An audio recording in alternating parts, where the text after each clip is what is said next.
Oh. Yeah? Well, I think you're a hack. What? Oh, hey everybody. Welcome to, I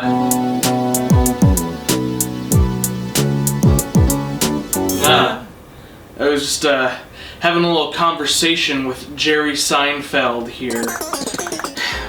Alright, I'm busy. I got work to do. Anyway, so, today I'm here for a very important subject that a lot of people who are new to this probably have questions about. But either way, if you've been involved with linguistics or conlanging for a long time, you probably know at least a little bit about what makes a phoneme and what makes an allophone. But a lot of you are just getting into this, so I'm going to start this out simple. But don't get too comfortable though, because we're going to be descending down 5 layers of understanding allophones and the nature of what distinguishes a phoneme and more. Be prepared to gradually watch yourself go down each step of the Mr. Incredible meme as we go along, because this might be a doozy. Layer 1, the magic of allophones. So, what is an allophone?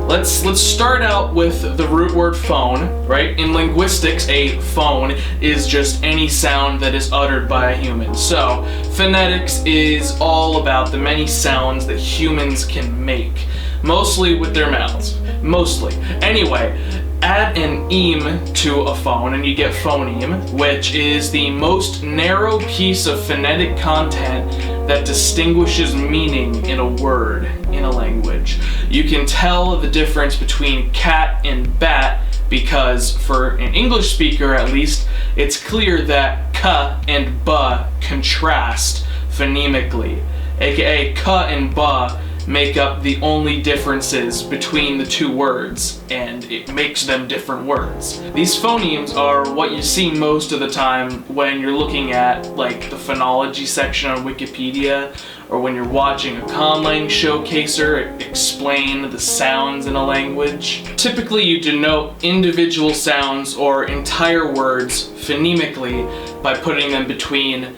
slashes, right? Now, you have your set of phonemes, but that's not the end of all the sounds a speaker of a language will use in daily life while talking. On a regular basis, speakers of all languages release phones from their mouths that don't exactly line up with the basic phonemes that we all know and love. So in certain situations, like in the word button, the T that you would expect to be in there doesn't come out like the underlying phoneme t, but rather as a glottal stop, like button. Now, does that mean that the glottal stop is a new phoneme? Well, if there was a concrete difference in definition that our monkey brains could point out between button and button, then the answer would be yes. But at least in most varieties of English, as far as I know, button and button are still the same word. We've done it. We've found an allophone. The glottal stop, along with several other sounds, are allophones of the phoneme t. In all languages, most phonemes have allophonic variations, which vary by dialect and can also vary by smaller social facets as well, sometimes down to an individual basis. The idiolect, if you know what I mean, Discord. It all depends how narrowly or broadly you're transcribing. You'll see the words narrow for more specific and broad for less specific a lot when you're looking into the many levels of transcribing allophones and speech patterns. The most broad that you could go is by just writing your transcriptions phonemically. It's the bare minimum required to understand information. One step further down from that is by transcribing with the most widely understood common allophones. You can transcribe speech with allophones by writing the sounds or the entire words within square brackets. And it gets much crazier from there. So, how can you tell when an allophone actually represents the underlying phoneme, right? Like, how can you tell that the phoneme is t and not the glottal stop in the button example? I've explained this in one of my conlang 101 shorts, but I like to use the otherwise method. That's what I learned in school when I was doing this in university, getting my linguistics degree. The otherwise method. Basically, you say things like this. T, ta, becomes the glottal stop when it precedes a nasal final unstressed syllable. Otherwise, T is realized as ta. Now, of course, there are some other major changes that occur to T, and all of them occur in specific situations. Ta becomes tra before ra. It becomes cha before you. It becomes ra before an unstressed final syllable. It becomes aspirated or released with a larger puff of air at the beginnings of words. But otherwise, it's realized as ta. You can use the same method for any sounds in any language, even if the underlying phoneme occurs like markedly less often than the various allophones. If it can only be described as the otherwise, then it is the underlying phoneme. It lies under all of the situations, all the phonological rules you could write out for it. It sits under them, it's underlying. Now, you probably still have a lot of questions in mind if you're new at this. Maybe some well actuallys lined up. Well, we're just getting started. Layer 2, the infinity of allophones. If allophones are the variations of a phoneme caused situationally by other nearby sounds, syllables, word boundaries, etc., then you might start descending down a conceptual rabbit hole. How many allophones are there? Doesn't it just go on forever? And the answer to that is, if you really want to go through all that effort, yeah. Now, we're going to stick with the T example, because it's probably the best example of a phoneme in English with lots of variation. Now, typically, when you think of T, you might think of the more obvious allophones that I explained earlier. In my variety of English, there's, as I explained, there's cha, ra, ta, the aspirated version. But don't forget about the unreleased T, like at the end of cat, the nasalized flap. There's the dental T. Like, easy, right? Well, this is typically as deep as you would want to go, like for a conlang or something, but it does go deeper. It goes much, much deeper. Linguistics is just a science attempting to make sense of the world, but we live in a society, and the deeper you go, you'll only find chaos. If you want to go deeper, you've reached the narrow transcription. Here, every sound will probably be written with some kind of diacritic, either above or below its symbol, that is showing what is very likely a very specific allophone of almost every phoneme included. Much of the specificity in narrow transcriptions is so minute that certain elements have more to do with, like, really tiny alterations of the tongue that linguists had to use X-ray profiles of people to discover. Like, you're not going to be chatting with a non-linguist and be like, wow, I love your accent. The way you advance your tongue root in your velar plosives before nasals is so euphonic. But you could totally label the allophones of every phoneme that can occasionally have apical, laminal, centralized, more rounded, less rounded, all kinds of realizations. If you really want to be an epic gamer though, since you're already practically the Joker at this point, you could open up Pratt, an audio analysis program that I had to use a lot during university, and you could record some speech, open up the old spectrogram, and you can notice the most microscopic of differences between one utterance and another. Like, wow, my aspirated P realizes 1 hertz higher in frequency before high vowels than low vowels. I found a new allophone! Don't do that. Please don't do that. I don't think anyone's ever unironically done that, but hypothetically you could. It depends on the region, multilingual interactions, and the individual. Everyone speaks a little different. You know that. Everyone knows that intuitively. Now, in order to get deeper down this iceberg, we're gonna have to kind of take a step back to reach layer 3. So, with all these allophones, sometimes things start sounding extra similar to one another. So, how can you tell what's part of one phoneme, or another, or none at all? Layer 3, free variation. Knowing that there are nearly infinite, minute ways that you could realize sounds within a single phoneme, there's bound to be some line between identifying, like, mistakes and being a prescriptivist. Card game coming soon. Now, right, we're not talking about mistakes in quotation marks that your archetypical school teacher shamed your whole generation for as a kid. We're talking about mistakes in the descriptivist sense. A phonetic error is only a type of utterance that messes with phonemes, one that can actually cause genuine confusion, not the pedantic fake confusion that a Karen will feign when they hear someone speak wrong just to get roasted in a Moist Critical video. I'm talking about an actual genuine confusion, like saying bat instead of cat when you're actually trying to talk about the cat. It's a dumb example, but I'm trying to keep like a flow here, okay? There is, with any phoneme, an acceptable range of sounds that you can utter without causing confusion. A range which contains all possible allophones. Occasionally, these ranges can overlap between multiple phonemes, right?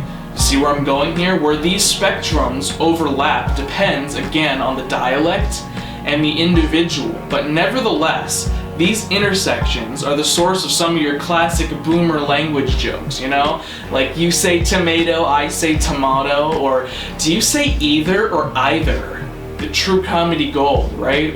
Like, you know that A and A are different phonemes. You know that even if you're listening to, like, a British person speak.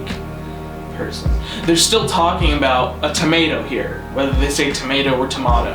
These situations are examples of free variation. Now, free variation is any set of multiple sounds which are acceptable in at least one variety of a language and understandable in most, if not all, varieties of a language. The definition of free variation technically expands to all allophonic variation within a single phoneme as well. It's essentially that space, that spectrum of language space that will not be considered a mistake by anybody who's not actively trying to be a jerk.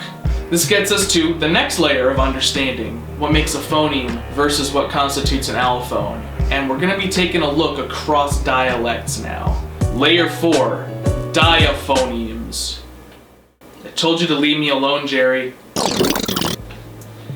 Now that we understand that ranges of sounds which contain all allophones can be understandable variations across dialects, we come to a major question. What is the range of understandable differences between sounds across dialects?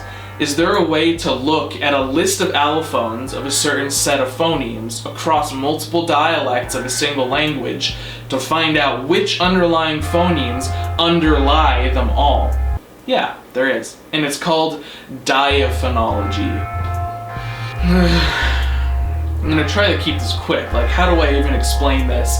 Essentially, you take a set of multiple varieties of a language. Don't do all of them. I recommend against doing every single one of them because that would be really hard, but take multiple varieties of a language. You find out where there's an overlap of pronunciations, and then you extract from this information the most default cross-dialectal version that you could use to hypothetically learn how to communicate with the widest group of speakers of a language. These cross-dialectal versions of the sounds are called the diaphony. They're written within double slashes. Essentially, it's like the lowest common denominator across whatever selected set of dialects you're looking at. So let's say in one variety of English, these three words, boom, boom, boom, are all pronounced differently, like marry, marry, and marry. Let's say in another variety, Mary and Mary rhyme, but marry is pronounced differently. And in a third variety, all three are pronounced the same, Mary, Mary, Mary. Taking a look at the first variety, where all three have different vowels, each word phonemically contrasts, right? Meanwhile, the same cannot be said for the other two varieties. However, a person from Arizona, like me, who says the three all the same, can still understand a person from New Jersey, like my mom, who pronounces all three differently. This means that for speakers of most varieties of English, these sounds are phonemes in of themselves, but also exist in free variation in certain situations. Because these differences are contrastive in at least one variety of our selected set of varieties, we'll still have to put all three potential pronunciation differences into double slashes and declare that all three of these are diaphonemes in the set. Does that make sense?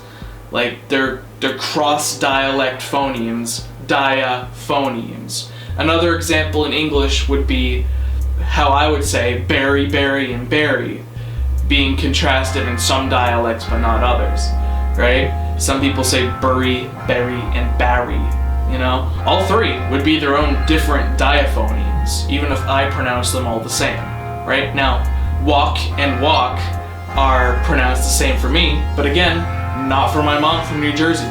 Our diaphoneme table would look quite full.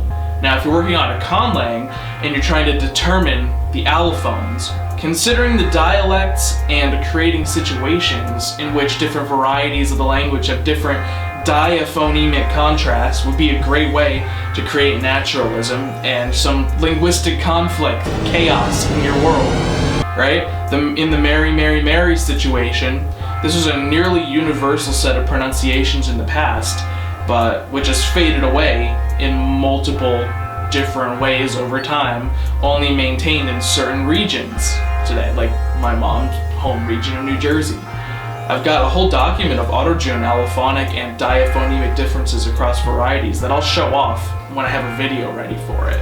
Not yet though. I'm not ready for it yet. Now we move on to the final layer, the galaxy brain of phonemes, allophones, and diaphonemes. Ready for this? Layer 5, the vague bottom layer. Right, so if you're new to this, you might still have the final big question about allophones remaining in your head.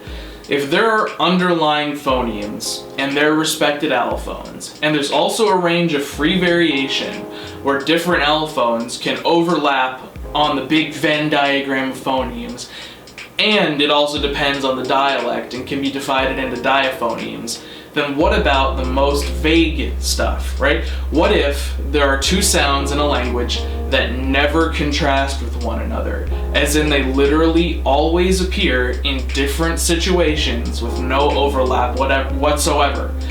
Which one of those is the underlying phoneme? A good common English example for this is the two different L's in English.